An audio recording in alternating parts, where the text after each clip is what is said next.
So cinema ನಿರ್ದೇಶನ ಮಾಡಿ ಅಪಾರ ಜನಪ್ರಿಯತೆ ಪಡೆದಿದ್ದ ನಿರ್ದೇಶಕ ಜೆಪಿ ತುಮಿನಾಡು ಅವರು ದಾಂಪತ್ಯ ಜೀವನಕ್ಕೆ ಕಾಲಿಟ್ಟಿದ್ದಾರೆ. ಜೆಪಿ ವಿವಾಹ ಆದ ಹುಡುಗಿಯ ಹೆಸರು ರಶ್ಮಿಕಾ. ಸೋ ಫ್ರಮ್ ಸೋ ಬಳಿಕ ಒಂದು ಬ್ರೇಕ್ ನಲ್ಲಿ ಇದ್ದ ಅವರು ಇದೀಗ ಮದುವೆ ಆಗಿದ್ದಾರೆ. ಜೆಪಿ ಹಾಗೂ ರಶ್ಮಿಕಾ ಫೋಟೋಗಳು ಗಮನ ಸೆಳೀತಾ ಇದ್ದಾವೆ. ಸೋಷಿಯಲ್ ಮೀಡಿಯಾದಲ್ಲಿ ಮದುವೆಯ ಫೋಟೋಗಳನ್ನ ಹಂಚಿಕೊಳ್ಳಲಾಗಿದೆ. ಆಪ್ತರು ಹಾಗೂ ಕುಟುಂಬದವರ ಸಮ್ಮುಖದಲ್ಲಿ ಈ ಮದುವೆ ನಡೆದಿದೆ. ವಿವಾಹ ಮಂಟಪ ಸಾಕಷ್ಟು ಅದ್ದೂರಿಯಾಗಿ ಕಾಣಿಸ್ತಾ ಇದೆ. ಜೆಪಿ ಹೊಸ ಬಾಳಿಗೆ ಎಲ್ಲರ ಹಾರೈಕೆ ಕೂಡ ಸಿಕ್ಕಿದೆ. ಜೆಪಿ ಅವರ ಪ್ರೇಮ ಕಥೆ ಶುರುವಾದದ್ದು ರಂಗಭೂಮಿಗೆ ಬಂದಾದ್ಮೇಲೆ. ಆಗ ತುಳು ನಾಟಕಗಳನ್ನ ಬರೆಯುತ್ತಿದ್ರಂತೆ. ಜೊತೆಗೆ ರಂಗದ ಮೇಲೆ ಅಭಿನಯ ಕೂಡ ಮಾಡ್ತಾ ಇದ್ರು. ಒಂದು ತಂಪು ಹೊತ್ತಲ್ಲಿ ಅವರ ನಾಟಕ ಟೀಮ್ಗೆ ಒಬ್ಬ ಹುಡುಗಿ ಎಂಟ್ರಿ ಆಗಿತ್ತು. ಆ ಹೊತ್ತಿಗೆ ಪ್ರದರ್ಶನಗೊಳ್ತಾ ಇದ್ದಂತಹ ನಾಟಕದಲ್ಲಿ ರಂಗದ ಮೇಲೆ ಜೆಪಿ ಹಾಗೂ ಆ ಹುಡುಗಿ ಅಂದ್ರೆ ರಶ್ಮಿ ಪ್ರೇಮಿಗಳಾಗಿ ನಟಿಸಬೇಕಿತ್ತು. ಆದ್ರೆ ಅದೇನೋ ಆರಂಭದಿಂದನೂ ಕೂಡ ಎಲ್ಲವೂ ಸರಿ ಇರ್ಲಿಲ್ಲ. ಆ ಹುಡುಗಿ ಯಾವುದೋ ಕಾರಣಕ್ಕೆ ಜೆಪಿ ಮೇಲೆ ಸಿಡಿಮಡಿಗೊಳ್ತಾ ಇದ್ರಂತೆ, ಚೆನ್ನಾಗಿ ಬೈತಾ ಇದ್ರಂತೆ.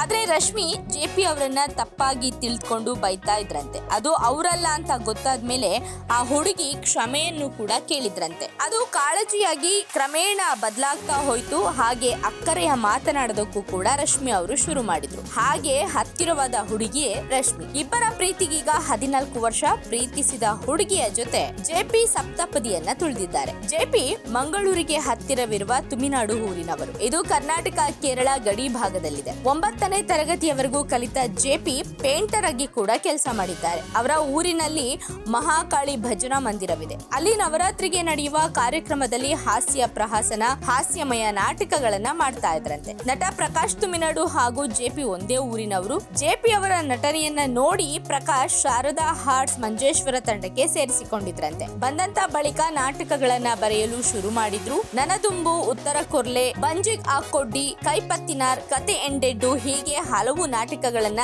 ಜೆಪಿ ಬರೆದು ನಿರ್ದೇಶನ ಮಾಡಿದ್ರು. ಈಗಲೂ ಓಡ್ತಾ ಇರುವಂತಹ ನಾಟಕ ಅಂದ್ರೆ ಕತೆ ಎಂಡೆಡ್ಡು. ಏನೋ ರಾಜವಿ ಶೆಟ್ಟಿ ಅವರು ತುಳು ಸಿನಿಮಾ ಮಾಡಲು ಯೋಜನೆ ರೂಪಿಸಿದ್ರು. ರಾಜ್ ಅವರ ಸ್ನೇಹಿತರೊಂದಿಗೆ ಊರಿನಲ್ಲಿ ಜೆಪಿ ಅವರ ನಾಟಕ ನಡೆದಿತ್ತು. ಇದನ್ನ ಅವರು ನೋಡಿದ್ರು. ತಮ್ಮ ಸಿನಿಮಾದಲ್ಲಿ ಪ್ರಕಾಶ್ ತುಮಿನಾಡು ಅವರಿಗೆ ಒಂದು ಪಾತ್ರವನ್ನ ಆಫರ್ ಕೂಡ ಮಾಡಿದ್ರು. ಒಂದೇ ಊರಿನವರಾಗಿದ್ದ ಕಾರಣ ಪ್ರಕಾಶ್ ಜೊತೆ ಜೆಪಿ ಕೂಡ ಹೋಗಿದ್ರು. ಆಗ ಅವರಿಗೂ ಕೂಡ ಒಂದು ಪಾತ್ರದ ಅವಕಾಶ ದೊರೆಯಿತು. ಆದ್ರೆ ಕಾರಣಾಂತರಗಳಿಂದ ಆ ತುಳು ಸಿನಿಮಾ ಆಗ್ಲೇ ಇಲ್ಲ, ರಿಲೀಸ್ ಕೂಡ ಆಗ್ಲಿಲ್ಲ. ಬದಲಾಗಿ ರಾಜ್ ಅವರ ಜೊತೆ ಜೆಪಿ ನಂಟು ಗಟ್ಟಿಯಾಗುತ್ತಾ ಸಾಗಿತ್ತು. ಒಂದು ಮೊಟ್ಟೆಯ ಕತೆ ಸಿನಿಮಾದಲ್ಲಿ ಸಣ್ಣದೊಂದು ಪಾತ್ರ ಮಾಡಿದ ಜೆಪಿ ಬಳಿಕ ಗರುಡ ಗಮನ, ವೃಷಭ ವಾಹನ, ಕಥಾ ಸಂಗಮ, ಸ್ವಾತಿ ಮುತ್ತಿನ ಮಳೆ ಹನಿಯೇ ಹಾಗೂ ಸಪ್ತಸಾಗರದಾಚೆ ಎಲ್ಲೋ ಸಿನಿಮಾಗಳಲ್ಲಿ ಕೂಡ ನಟಿಸಿದ್ರು.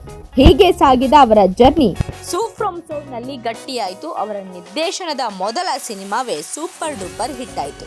ಸೊ ಈಗ ನೆಕ್ಸ್ಟ್ ಜೆಪಿ ತುಮಿನಾಡು ಅವರ ನಿರ್ದೇಶನದಲ್ಲಿ ಅಥವಾ ಕತೆ ಬರೀತಾರೆ ಅಂದ್ರೆ ವೀಕ್ಷಕರಿಗೆ ಒಂದು ದೊಡ್ಡ ಎಕ್ಸ್ಪೆಕ್ಟೇಷನ್ ಉಂಟಾಗುವಂತೆ ಒಂದು ಬೆಳವಣಿಗೆಯನ್ನ ಸೃಷ್ಟಿ ಮಾಡಿದ್ದಾರೆ. ಸದ್ಯಕ್ಕೆ ಹೊಸ ಜೀವನಕ್ಕೆ, ದಾಂಪತ್ಯ ಜೀವನಕ್ಕೆ ಕಾಲಿಟ್ಟಿದ್ದು ಅವರ ದಾಂಪತ್ಯ ಜೀವನ ಸುಖಕರವಾಗಿರ್ಲಿ ಅಂತ ಎಲ್ಲರೂ ಕೂಡ ಹಾರೈಸ್ತಾ ಇದ್ದಾರೆ.